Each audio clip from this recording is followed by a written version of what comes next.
All right. Well, welcome, Belmont family. Good to have you here. And again, I'm Dave. I'm one of the therapists here in the counseling center.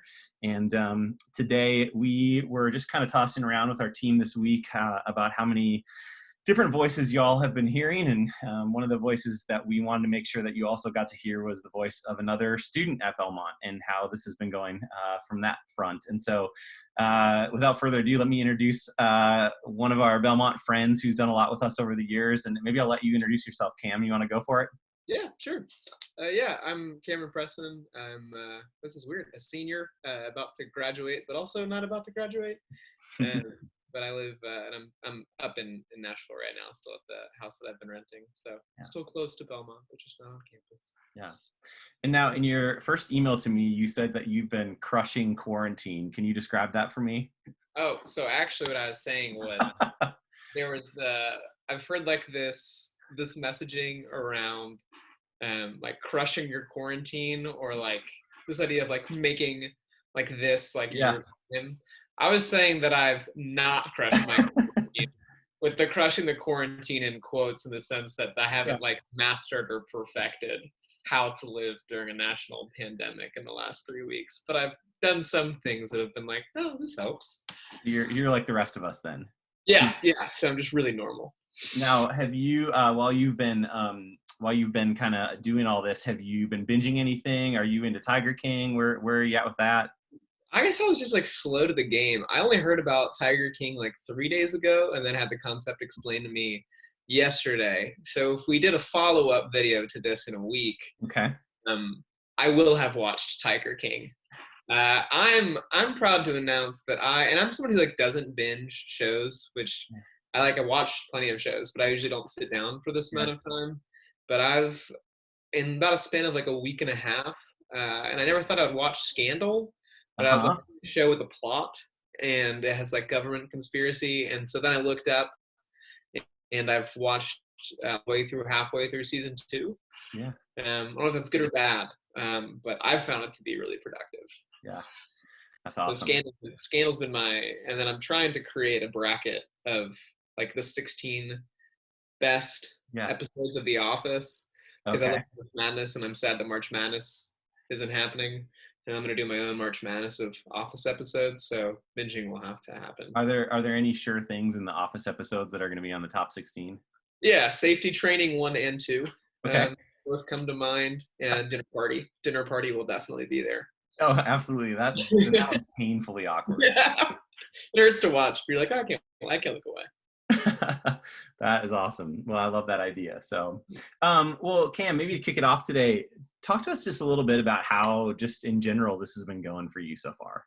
Yeah, yeah. I think it's been a kind of multi-layered Hmm. process for me. I think the different stages is kind of how I think about it. So I think when I initially started like really thinking about this, because I was like listening to like a little bit of the New York Times and like when this was like initially spreading to the United States, but I think that my sort of like fundamental optimism was just like, well, this won't really like affect us in like our daily lives. And then I was actually on spring break, Yeah, like I'm sure a lot of students were, sure. when Belmont canceled class. And we were going to go online for the week after.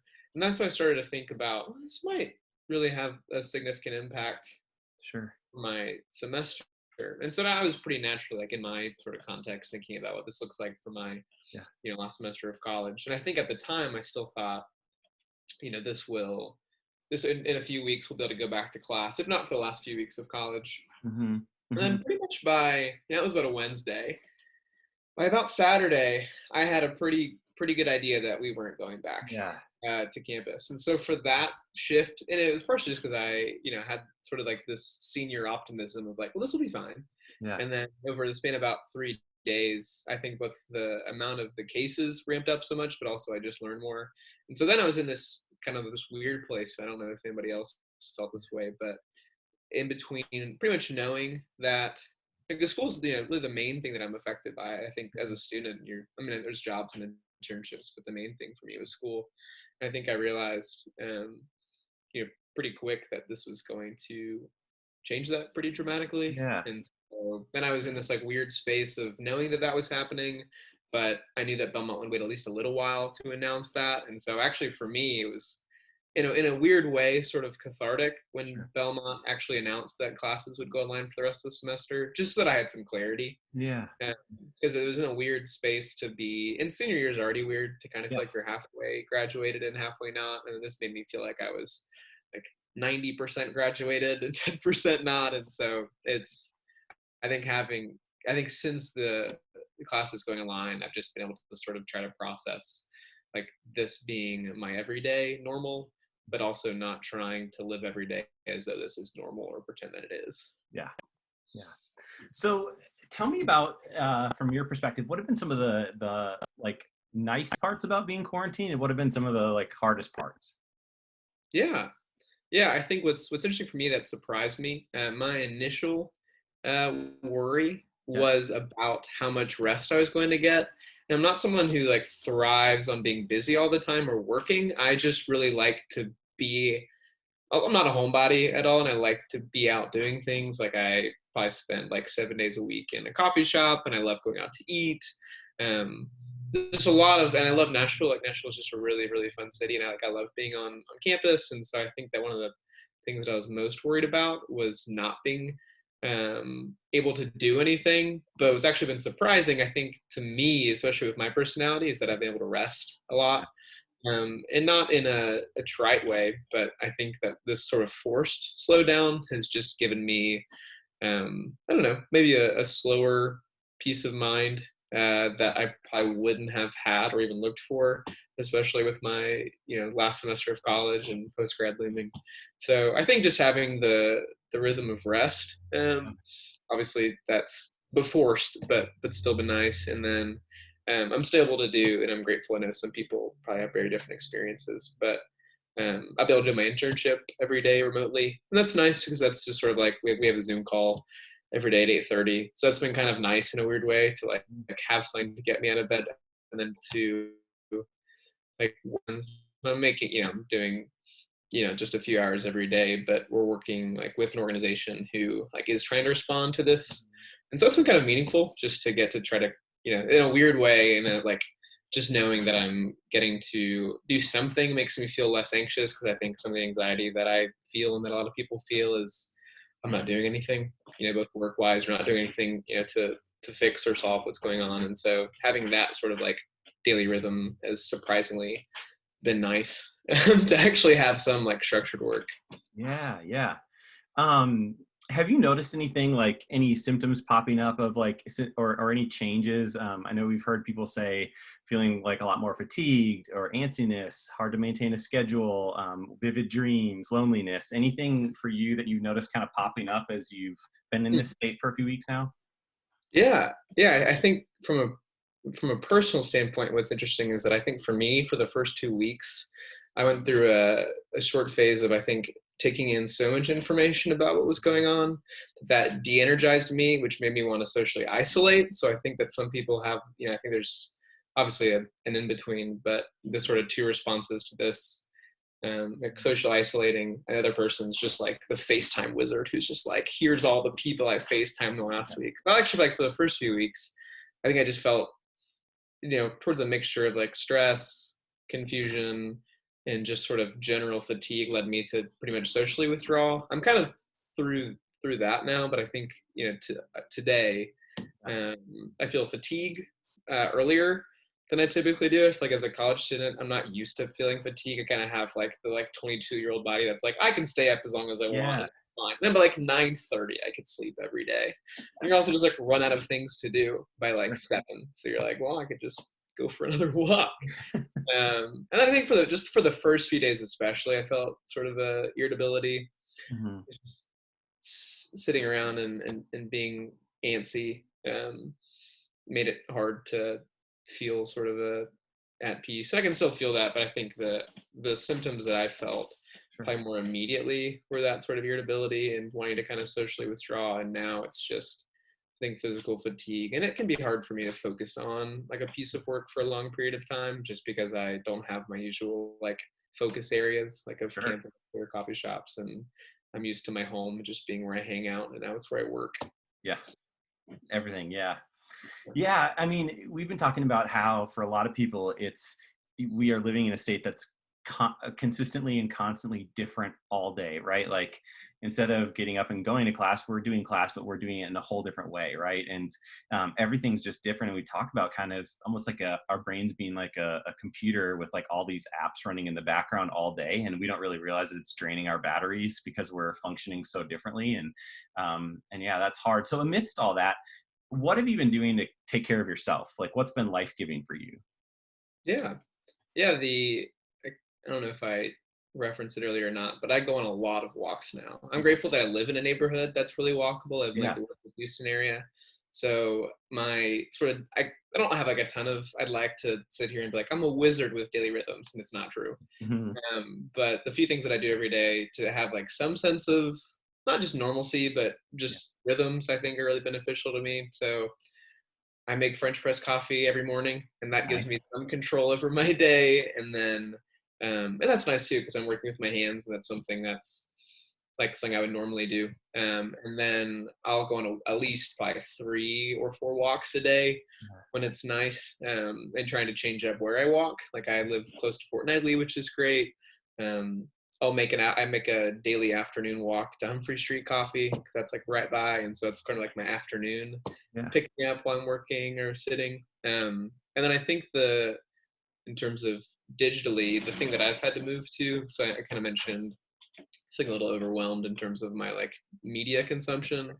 So I read somewhere, I didn't read the book, but I read somewhere about a guy's book. I think it's Cal Newport. Yeah. His book, Digital Minimalism, Sure. and the author who was quoting him suggested, just in general, but especially for this season, Yeah. just reading the news once in the morning and once in the evening. And so I'm pretty new into that, but that's been really great rather than feeling like I have to stay informed throughout the day. It Yeah. doesn't cause me anxiety so much as it just clogs my brain, and I've felt a little, I don't know, a little less burdened now that I'm doing like I'll just read a little, stay informed, but not so much that it's, information overload. Sure. So Absolutely. Yeah. Um, how have you stayed connected with people? Like what have you practiced in terms of doing that? yeah, so I call well, the first thing I do, we call it our coronavirus circle. So I Okay. have a very small circle of friends. It's mostly my roommate and then one close friend, and then we have like 3 to 4 people Yeah. um, that like early on, the people that I knew I had already been in contact with before this had even Mhm. happened, that we're all quarantining, and so we kind of quarantine together in some ways, which is nice. And so that's been good because I think a lot of me was trying to figure out early on. I live with, with 2 roommates, and was like, are these the only people I could see? And Yeah. so I've been trying to find the balance of not isolating entirely, Sure. but also being, and I trying to take this really seriously. And the people I outside of my coronavirus circle physically, Yeah. I don't know. I think it's a struggle for me, honestly, because I am not naturally a communicator via text or call or Yeah. FaceTime. And Yeah. what's hard for me is, and it's can be a little tricky, is I'm already on my computer so much during the day with Mhm.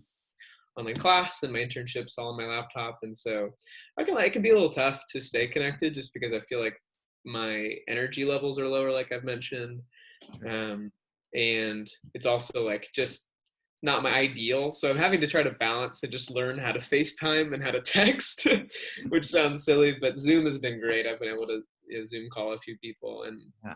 I'm going home to see my parents tomorrow. I've waited Yeah. a little while to see if that's safe, but I'm gonna go see them for a few days. So Nice. that's been one of the harder parts for me than I think a lot Yeah. of people who are maybe more naturally apt towards mediated communication with phones and laptops. But we're working on it. Well, if it makes you feel any better, today we did a live Instagram TV thing for Ryan Holt in student activities, and we took it over, and we had done dry runs, and everything was ready to go, and then we got on there and no audio, and so like crashed it down like 3 times. It was pretty humbling. So you're probably doing better than we are doing so far. So, Not um, pedestal. so tell me about a couple last questions for you. Number one, talk to me about what it's like for you as a senior, and like man, you're finishing up your college career. You've had a good run with these people, and at the school, and thinking about kind of graduation looking different, and goodbyes looking different. Like, how are you processing all that? Yeah, yeah, that was sort of and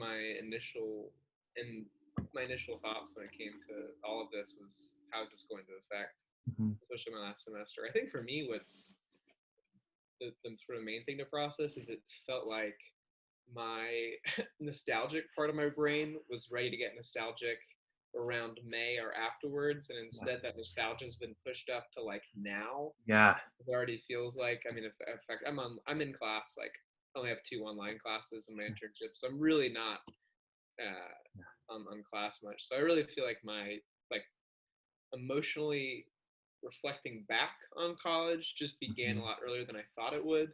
Yeah. I don't know, and I think there's a balance of me wanting to look back and celebrate Yeah. so many of the really meaningful things that happened in my time at Belmont, and Hmm. also giving myself space, I think, to grieve and lament that it was cut Yeah. short, but not allowing. I don't know. I think finding that, and that's important for me, is the tension of, this is hard and different, and my senior year has been cut short, and so has a lot of other people's. Yeah. But also, this doesn't mean that this changes my college trajectory or takes away Sure. from so much of what my time has been. So I think trying to hold both intentions been hard, because I think I Yeah. hear messages either way. You have Yeah. the side of me that kind of be pushed towards despair in that way, or just Sure. bitter or sad that it's been cut short. I also hear the messages a little bit that can be tough, of like very quickly trying to push past all of the grief and lament and just pretend this is normal, and that, well, college was great, and we can still stay in contact and people aren't leaving. And so I think holding the balance of, how can I look back and find joy in my Yeah. college experience, and just, I think I'm emotionally processing it earlier than I thought I was going to. Right. And Yeah. kind of waiting to do this until May, so that's been a little disruptive. But Yeah. Yeah. yeah, I don't know, Yeah. um, it's taken a lot of time to process, I think. Sure. Yeah. And still processing it, to be quite honest with you. So, uh, I got two last questions for you. Number one is, any books, podcasts, quotes, any things that you've been leaning on or holding on to or going to when as you've been working through this? Yeah, I have a few things. The first thing that in terms of news that I've found helpful, I listened. It's a podcast called NPR Up First. Yeah. I think for me, what's hard is that there's a tendency to want to intake so much information, Hmm. and that sort of distills yesterday's happenings the next morning, Sure. in like 13 to 14 minutes. So I Yeah. can listen to that while I'm getting ready, while I'm making coffee. So that kind of takes my morning information that could take an hour to read everything, kind of Yeah. distills it, which is great. Yeah. Um, yeah, and so I'm a Christian, and so like from a faith standpoint, two things that I've been sort of leaning on. The Bible Project is always really cool, Sure. but they are doing like a series called Church at Home, Yeah. and so they have a series where they produce. There's like a nonprofit animation studio, and so they have and also do word studies. And so like this last week they did one on Sabbath, and so Yeah. they have a video for like 5 minutes explaining Sabbath in the Bible, and Sure. they have scriptures, and they have reflection questions. So I really enjoy that as something that doesn't take, again, like an hour of time, but is something centering and different. And Yeah. then another podcast to listen to is called, if you search Bridgetown Daily Yeah. or Bridgetown Audio Podcast, it's a pastor by the name of John Mark Comer Okay. at a church in Portland, Oregon. And they do like 12 to 14-minute daily meditations Cool. on scripture. And I don't know, as a Christian, I've found them to be meaningful and helpful. Yeah. Um, and anything that John Mark Comer does in general is great. But that's been really helpful. And again, it's just nice too, because it's something that you can listen to while you're walking or in the morning. And so those are a few things that I've been sort of intaking that I found Yeah. helpful. That's awesome. Thank you. So I guess the last question for you is, any final thoughts or words, if you had a chance to address your fellow Belmont students, that you'd want to say in the midst of all this? Yeah, I do.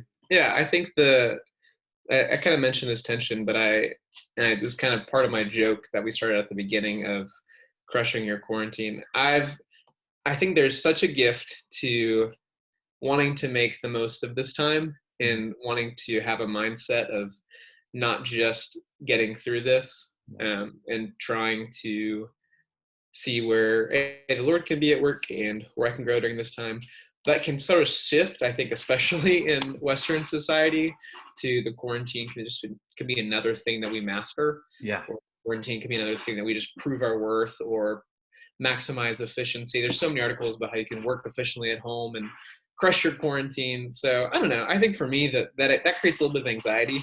Yeah. That I'm not making the most of my quarantine. That I've watched 3 seasons of Scandal, but I also think that that's like what I've needed. Mhm. It's not like me watching 3 seasons almost of Scandal has meant that I haven't made the most of my quarantine. It also means that that's not, Yeah. uh, yeah, that time of resting and enjoying this is not me diminishing my, well, I could be learning this or reading this or learning this new hobby. And I think I don't know, there's a balance. And I think finding a space where you are wanting to grow and trying to see and make good out of this and beauty out of this, I think is really important, Yeah. but not allowing this to be another thing where you compare yourself, Yeah. or have these wildly high expectations that, "Well, I have to crush my quarantine. I'm going to come out of this better." Um, Sure. because it's hard, and this is not normal. And Yeah. so I think I don't know, I'm trying to figure out how to frame that in a way that doesn't slide into apathy, but also gives myself grace. Yeah. And that some days I'm just not going to crush my quarantine. Like people are like, I'm still eating kale salads. I'm like, I've eaten takeout for 3 straight meals. Like it's just where I'm at. Yeah. I don't know, and just being honest with other people too. I think there's a even like on this phone call, there's a part of me that wants to project a certain level of, I've adjusted, or I've Yeah. made this normal. So I don't know. I think Yeah. being gracious with yourself and being Yeah. gracious with others. That's what I would say. Fantastic. Thank you. Thanks for joining us.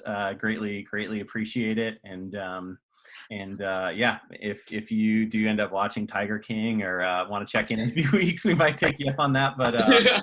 thanks for doing this. Yeah. Thanks for having me. Appreciate it.